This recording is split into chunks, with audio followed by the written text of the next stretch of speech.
Anak nelayan melayung sampan di tengah laut mencari ikan. Acara tepuk tepung tawar mempelai laki-laki segera kita laksanakan. Pada ada penabur kendang dari kayu arang, kami persilahkan.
kepada Tuan Haji Sa'id Hasan kami silakan.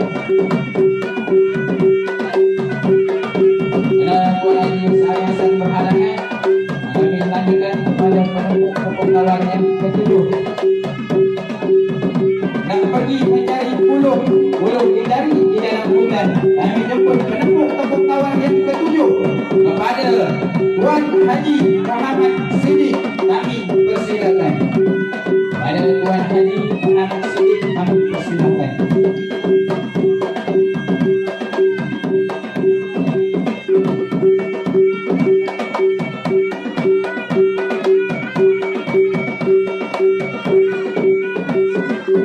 Orang berasal dari Daik hingga pula di Pulau Bengkalis. Kalau tuan nak kenal siapa Haji Muhammad Siddiq, beliau salah satu pengurus harian.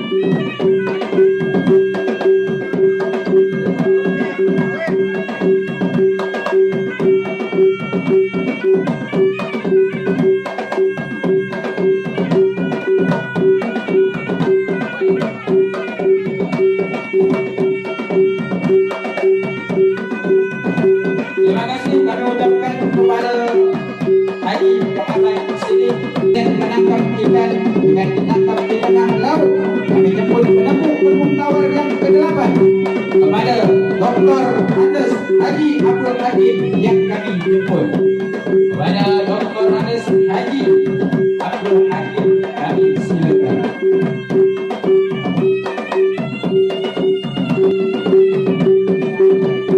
Kayu pertama si kayu kuning hingga pula si burung dara. Siapa tak kenal Dr. Andes Haji Abdul Hakim, beliau salah satu tokoh agama.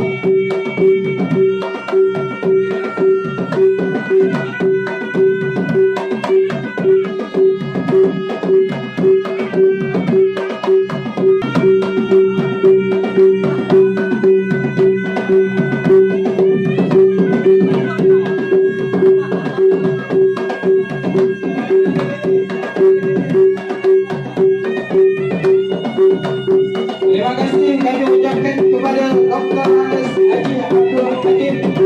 Selanjutnya kami jemput terang subuh cahaya bulan, cahaya pagi hari di tengah halaman. Kami jemput penepuk kepengetahuan yang ke-9 kepada Haji Zainuddin Shah. Kami silakan. Kepada Tuan Haji Zainuddin Shah kami persilakan.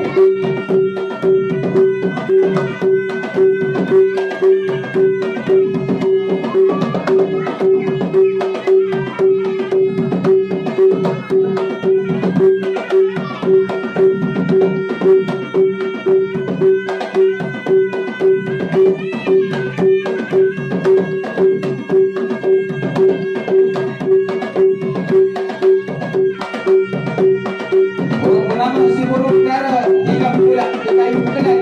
Siapa tak kenal Tuan Haji Zainuddin Shah, beliau salah satu tokoh masyarakat.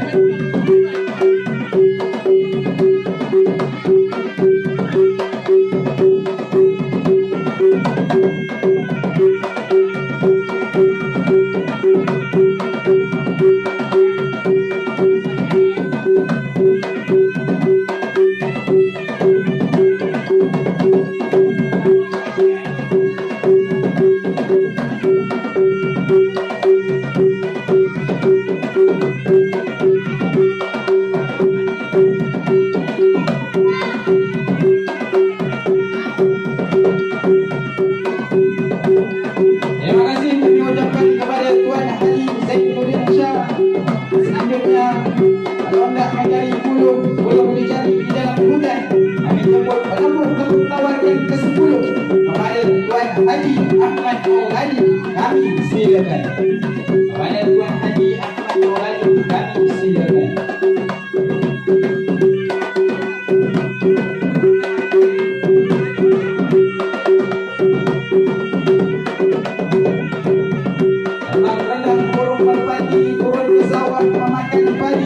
Siapa tak kenal Tuan Haji Ahmad Mauladi, beliau salah satu imam di Masjid Al-Muhtadin Sungai Serayu.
atas pada Tuan Haji Ali Muzar, kami silakan. Pada Tuan Haji Ali Muzar, kami silakan. Tuan Haji Ali Muzar berhalangan. Selanjutnya